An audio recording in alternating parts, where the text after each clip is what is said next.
Okay guys, so in this video we're going to have a look at supporting logging basically, so let's get into it. So now I've added support for going into an account like this. We have this login for Fmail page, and if we click register we actually go to register, and when we go back we're like back at this place, right?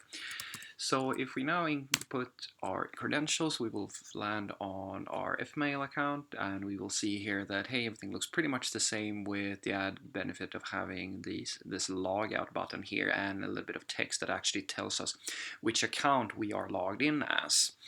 And if we, for some reason, let's say that we lose our session, I'm just going to simulate that by removing our little session cookie here, and we refresh. Instead of going to register, we actually get redirected to the login page.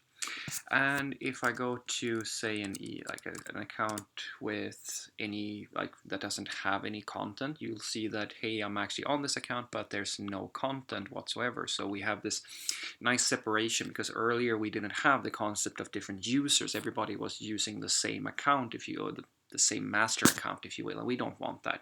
We don't want people who shouldn't have access to, you can't search or anything like that. You shouldn't be able to access somebody else's account. So let's go into Mr. ASD here, and let's just log in here. And we can see that, right, everything looks great.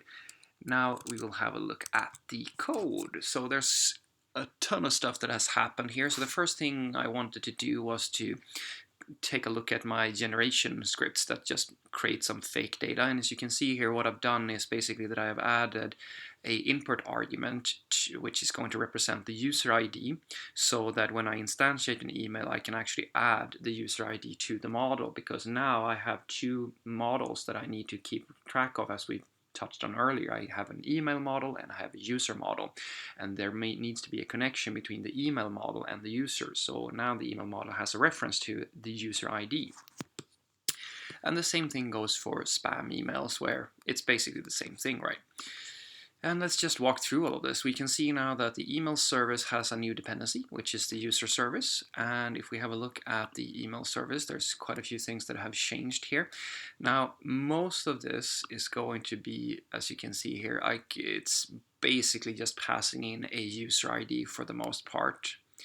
And user ID, as you can see, like everybody's getting a user ID, and as I touched on earlier, the reason for this is because now we need to be able to distinguish between different users. And as we can see here, usually earlier this was find by ID for the model, but now it's find one, because now I don't just want to grab an email based on the ID of that email. I also want to make sure that the email ID, the user ID on the email, is matching too, so I don't grab by accident another user's emails. I don't want that. And we can scroll on, and it's basically the same thing all the way through. Like, not much has changed here. The one thing we can notice here is that there's a user service, and the reason why I have this is because I want to have this separation of concerns. I mean, I could just pass in the user model to my email service, but then I kind of break the encapsulation, and the encapsulation rule is that, I don't want information about another part of my domain to leak into a part where it shouldn't be. So instead of doing that, I just give the user service, as I did earlier with the search service, to my email service, and I allow that service to take care of actually grabbing the user. Now these are the main differences here, as you can see. So find one and find one, yada yada yada, and so forth and so forth. I mean, this is I hope this makes sense to you, that we just added the option of now making this distinction. And then I added a bit of an email validation schema, which we can see here. So basically, now that I broke this out, we can actually have a look at that in the file system. So earlier, when we've validated an incoming email, or an incoming email that we want to send, right, I had all of this in the same file, which we can actually see here. We can have a look at email validation schema. So yeah, this is a new file now, so there's no diff. Okay, it doesn't matter. So you can see here that we have this email schema that is required, that is part of this validation here. And the reason why we want to have that is because here we have the diff actually, awesome. So we saw earlier this was just a hard-coded thing inside of this file validating incoming email, this middleware that makes sure that when somebody sends an email to the server, we can actually validate that it is of email. And I've just broke that out into a separate file now because, as you saw earlier here, that we actually have a dependency in 2 different files, and instead of duplicating that, I've just broken it out into a separate file. So that's pretty awesome. And then we have updated our spec a little bit so that serialization now takes care of user ID and the from property. So now we have, because we need to add this to our model, basically. You have a user ID, so the model needs to have a user ID. We can actually have a look at the model directly, I think. Let's have a look at the email model first and foremost. You can see that there's a from property and a user ID. The from was originally, let's actually look at the diff. It's easier if we look at the diff. Let's see here. We will have the email model somewhere here. Email model spec, email model, there it is. So as you can see here that the user ID is a new field, but the from property or the from field has now been changed from being just default me at fmail to actually being required, because now we actually have user accounts, which means that the from, if I send an email, then I'm going to have to input that email because I am the person who's actually sending the email itself. And if we have incoming emails, of course, that's going to be the person who sent it to us, right? Cool. So we have a few added tests here, nothing special. Email service have just a bunch of updates. I'm just going to scroll through this because it's not that interesting. Like all this is basically because we introduced the idea of like a user service into our email service, we need to stub off that call to get user, as you saw earlier. And we also added, of course, the user ID and the from property to our expected assertion or our assertions. So we're just gonna skim this because I mean it's really just boilerplate code. There's nothing special about it. There's no new logic or no new concept. Now the search service is something I cleaned up a little bit because we needed to have a look at extending a little bit on our queries here. So when we're going to Elasticsearch, you see here originally we just had this simple query string, but now we've extracted that out into a function. We'll look at that function in just a moment. And yeah, that's basically it. And of course, now saving an email now includes a field for user ID, so that when we actually save something to Elasticsearch, we also include the user ID, because as we mentioned earlier, I don't want search hits that references other people's emails. I just want searches that are going to reference things that are created by the specific user. So if you look at the simple query string body here, we see that this query is a little bit more advanced now, where we have a binary query, which basically means that we are going to have a look at, first and foremost, declaring what must happen, or in this case, what we want to have included in our query, like the actual query clause, if you will, that is going to calculate the relevancy and do the matching against the document and all that good stuff. And that's going to be a simple query clause, or like a simple query string clause, which just contains the query itself.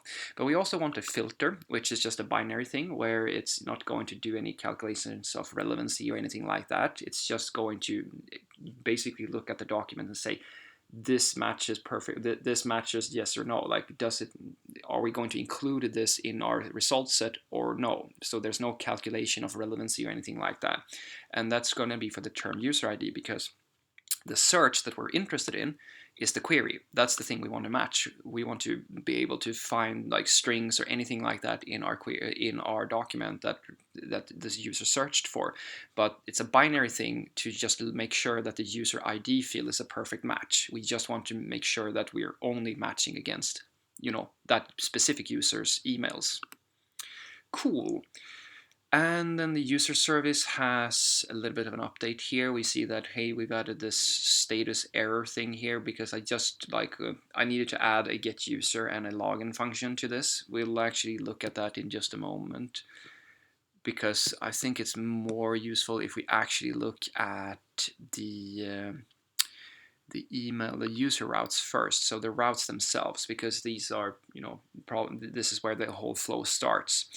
So as we saw earlier, I had this thing called validate incoming user request, or rather I have a middleware called validate user request. Let's see if I actually, yeah, I think we looked at that just briefly. As you saw here, when a user posts a request to actually create either a user account or just a login attempt, we do this validation here, and that's exactly what's happening here. That's the first thing we do, and then we just go and just do the registered user as we saw earlier in the previous video. And what I've done as well now is because now we want to return the user to the client, and the reason that we'll touch on why we do that in just a moment. But in order for us to do that in a safe manner, we do this thing with the user view. And what is that, you ask, of course? Well, the user view is a fairly important thing, so let's have a look at that. That's all it is. Now, why am I not just sending the user directly to the client? Well, the answer is simple, because the user model may contain sensitive data that I don't actually need on the client. So what I'm doing here is virtually the same thing as I'm doing on the client, where you've seen me do things such as having these wrappers that actually take in some unknown data from the network and just extracts out the thing that they are expecting and that the things that they need. And I don't want to include the password, for example, because the user model contains all kinds of information. I only want to send exactly the thing that the client needs, and the client only needs the email, because the whole reason for this is to be able to show this. I don't need the password, I don't need when the user was created, I don't need any of that stuff. Cool, let's move on. So here we see that we have a new post endpoint, which is going to do the validation, of course, and it's just extract out the email and the password. And you see that there's a login function here for the user service. And then we set our session, all that good stuff, and we return a response, of course. And then finally, we have a logout endpoint, which is just going to destroy the session that we currently have. Nothing super fancy there. And then I just kind of updated this user logged in and added just a query to get user. And now we return the user here as well. Hopefully all that made sense. So let's go back to the email service again, I think. No, actually, let's go to, it was the user service we were looking at. So as you see here now, get user is just a very simple little function that grabs a specific user of some sort. And here we have the login function, which is just going to take an email and a password. It's going to get the user by email. And if there is a user, if there isn't a user, we'll throw an error, which is just going to be a 401, invalid username or password. And then we do a password match. We use bcrypt, and we compare our input password is just going to be a plain string to the user's hashed password, and then we know if there's a match. If there isn't a match, then we simply say invalid username or password, and we make sure that we never say which one it is. Like, that's just a very easy tip to abide by. We don't want to tell someone if it was the username or the password that was the issue. Like, we never explicitly say it was the username or that it was the password, because an attacker will use that information. Because if you told them that, hey, the username was correct but the password was incorrect, then they have an easier time figuring out how to hack somebody. So that's about it, I think. And then we had some basic, like I've added a new component, which is the login component. We'll look at that, of course. And the reducer now has a login reducer, which is, of course, also relevant, but it's not super interesting. And then we have this route here, which is called login, which is going to be, it's very, very similar to our register component. There are a few differences, but overall they're very, very similar.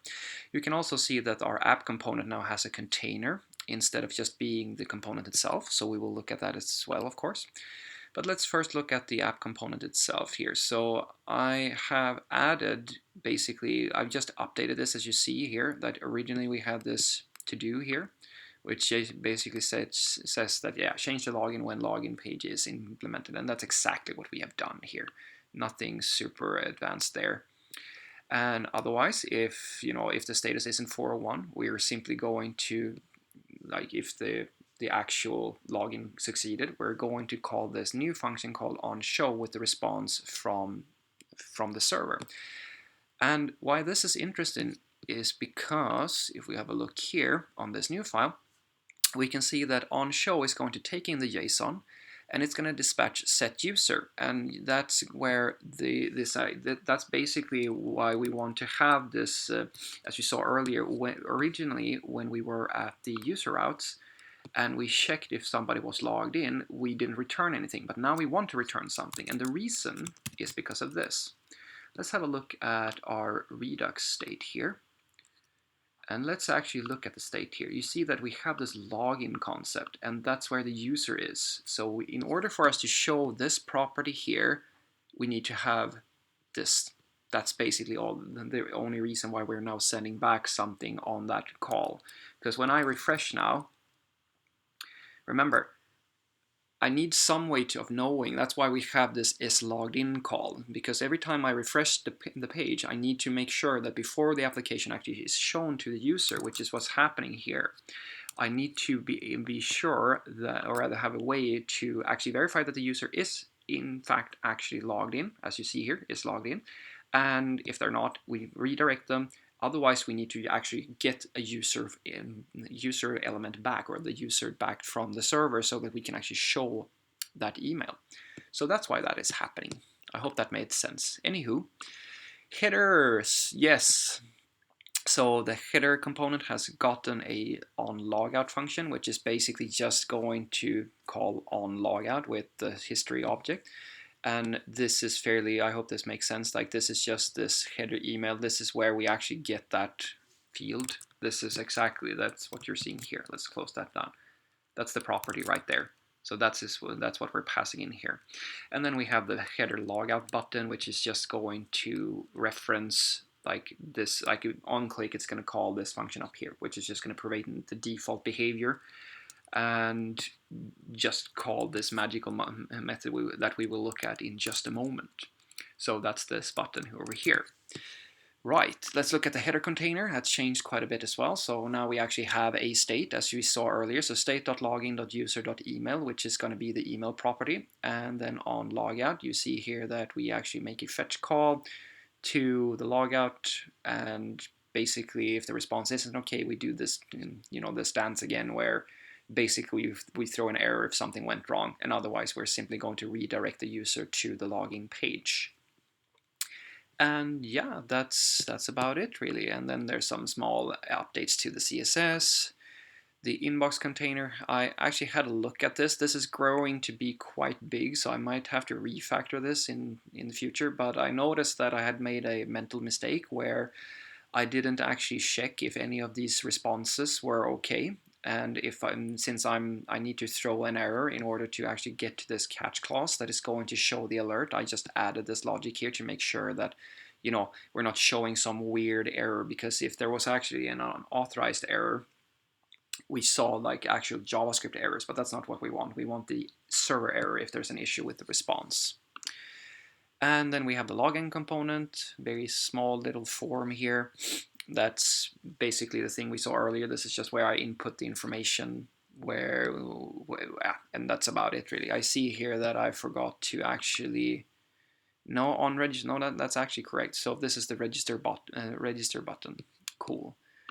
Let's see here, login container. So this is the container for that, and basically all we see here is that if I click the register button, let's actually map that to something visual. So this is my login component. If I click that, on logins or on submit is going to be called. If I click that, on register is going to be called. And as we can see here, all it's going to do is it's going to prevent the default behavior, and then it's going to push the user over to the register page, which is exactly what we want. And on submit is going to prevent the default, grab the email and the password, create a logging request. We can just very quickly look at that. It's a small little function that just constructs this request. And then we do this song and dance again, where we just make a call to the network, grab the JSON. If the response isn't okay, we throw it. Otherwise, we dispatch the returned JSON, which is going to be the user, and push and send the user over to the inbox page. And otherwise, we show the alert. Cool. So we also have this user concept on the client, which is, let's see here, I forgot to mention that you see this user function here. It's basically the same thing for the client. All it's going to do is that it's going to extract out the user's email or just an empty value if there's no user.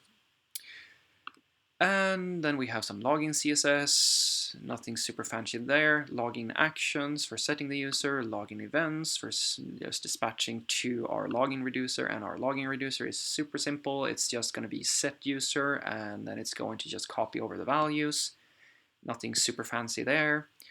So then we have compose email container that was actually updated as well. It's the same thing you saw earlier. I just had forgotten to check if the response wasn't okay before I went on with my merry day. So I've just updated that. And then we have the register container that now has an action from the logins actions and the users from the logins module. And all it's going to do is that, as you can see here, it's going to grab the JSON response and it's going to dispatch set user, because originally we didn't do any of that, right? But now we want to, because as soon as the user hits the inbox, there has to be a user on our login module in the Redux state. Utility bar container, same thing here, just a little bit of house cleaning, making sure that the correct errors are shown. And finally, there are a few new paths, which is just going to be login and log out and log in. That's about it, really. And the email routes, well, nothing much has, that's hopefully the thing. This is going to make sense to you. As we saw earlier, all of my services, like the email service now needs to distinguish between users. So what's happened here is basically that we simply pass in the user ID on the session whenever a user contacts one of our endpoints. So this is just a bunch of boilerplate that's basically happening. Like all we're doing, all that has changed, as you can see here, is that, hey, we're actually passing in the session into every single method call, so that we have this nice way of distinguishing one user from another user. I hope that made sense. Cool. I know this was a lot of stuff, but this is usually how it goes when you're like early stage in a project like this. You're just building everything from scratch. So we're going to just call that done for now and put it to testing. And next up is going to actually start making this application a little bit more secure. So let's have a look at that.